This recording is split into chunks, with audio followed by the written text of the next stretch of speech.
Des défenses du consommateur, ici on est sur une Citroën C3 A51, donc l'évolution du moteur DV6 après mai 2010. Et puis c'est un véhicule de la compagne d'un gendarme qui est très bon client chez nous. Comme quoi que cette semaine, c'est un petit peu la semaine des clients gendarmes, puisque on en a plusieurs qui sont venus cette semaine, vous le savez, samedi matin, et puis cette fois-ci, aujourd'hui. Samedi, c'était avec une Opel Grandland, où on avait fait notamment une révision constructeur avec le moteur DV5, vous savez, avec la même norme d'huile qui existe pour le fameux moteur PureTech. Alors ici, on va remplacer le joint speed cardan côté droit. Pourquoi? Parce qu'il existe une fuite d'huile de boîte de vitesse.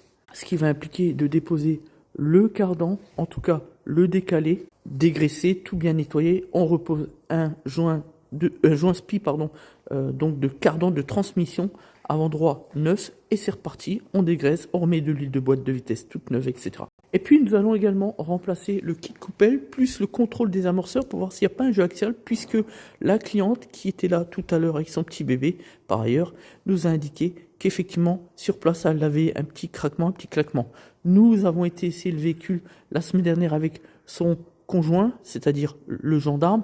Nous n'avons rien trouvé de particulier. La seule hypothèse qui se dégage, c'est donc au niveau des coupelles amorceurs, puisque ces véhicules, on les connaît très bien. Il n'y a jamais de problème là-dessus, franchement. Mis à part justement les histoires de coupelles, où on a souvent la partie centrale qui se disloque, ou alors un jeu axial au niveau de la tige amorceur, comme on vient de le dire. On dépose le cache, et en effet, on peut voir que le joint SPI, donc du cardan droit, côté droit, fuit, contrairement au gauche, qui lui ne fuit pas.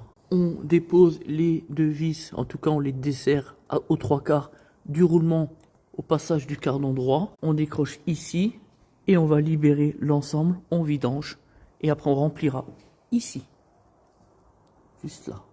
Voilà, on a pu sans réelle difficulté déposer le cardan, le mettre à l'écart. On va ensuite déposer le joint SPI comme ceci. On nettoie et on repose le neuf. Comme ceci, fois dégraisser, on remonte. Opération terminée. Passe aux amorceurs. Voilà, niveau d'huile de boîte est fait. On a tout bien dégraissé. Le diagnostic est tout juste. On a effectivement un jeu axial. Je sais pas si on l'entend. Enfin, moi je le ressens, on le sent bien. C'est léger, mais c'est là. On va appeler le gendarme pour l'expliquer. Par le dessus, c'est bon. Et on remonte. Allez, on remplit l'huile de boîte avec l'huile belle toute neuve. Allez, on remonte et c'est sur route.